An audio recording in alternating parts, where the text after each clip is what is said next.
सहेली से पता कर लो।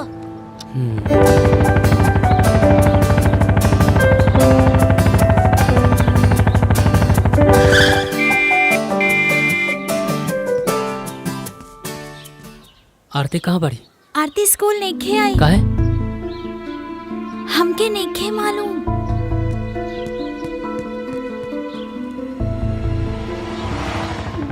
अरे आरती, अरे तू यहाँ का करत बाड़ू? चला नीचे चला, मेहमान आइल बाड़न। मम्मी, हम शादी नहीं कइल चाहत। अच्छा अच्छा बेटा उठा। काहे? बस नहीं कइल चाहत मम्मी। अरे आरती, बिना बिया भइले केहू के गुजर बसर हो सकेला का? बेटी चला ना नीचे, मेहमान आइल बाड़न। चाची प्लीज हमार बात समझी ना। बेटा ऐसा ना बोलल जाला ना। चल माई बाप की इज्जत के ख्याल रखा। हाँ चला, आवा चला बेटी चला। सबके एक न एक दिन बिया करे के पड़ेला बेटी, यह दुनिया के रीत हो।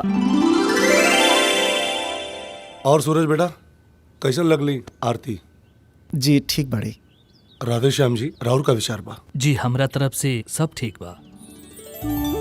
तब फिर हम रिश्ता पक्का समझी? एकदम, सूरज के भी कोनो एतराज नहीं। चलिए तो बड़ा खुशी की बात बा कि आरती सूरज के पसंद आ गई। नहीं जी एकदम 16 आना, हमनी के एकदम तैयार बानी।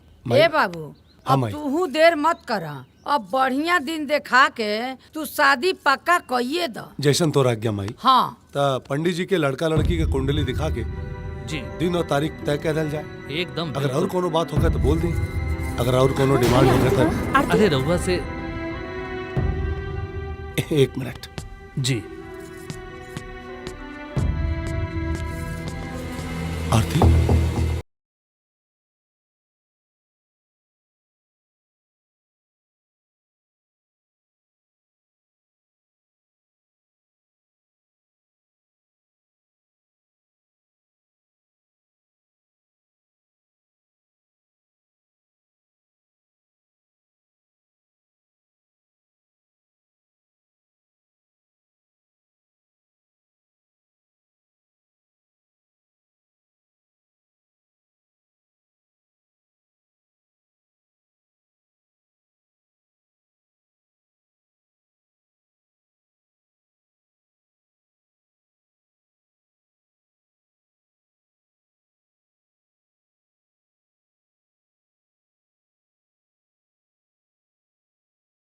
ठीक है कहतिया, अभी तक तो इंटर भी नहीं पास कैले।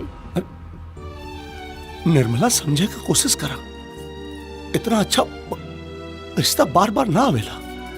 और अरे रानी बन के राज करी बेटी हमारो घर में। निर्मला समझाओ, आरती के समझाओ। हाँ समझाओ। लेकिन एक बार तो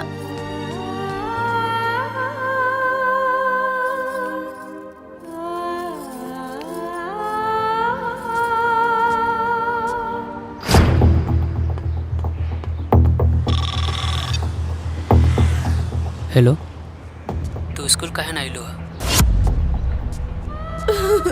का भाई ऐसे रोबत काहे बाड़ू? सोनू। आरती का हो गई? कुछ तो बोला। काय घाट पुल पे हमेशा एक्सीडेंट होत रहेला, बुझाता तहरो एक्सीडेंट करवा देवे के पड़ी। हाँ भैया हाँ। हेलो कौन हो रे? जी कुछ नहीं। चल भाग, जी, जी। भाग यहाँ से, भाग। जी कहाँ से आ जाले सरऊ। फोन रख। आरती तू रोत बड़े का भाई?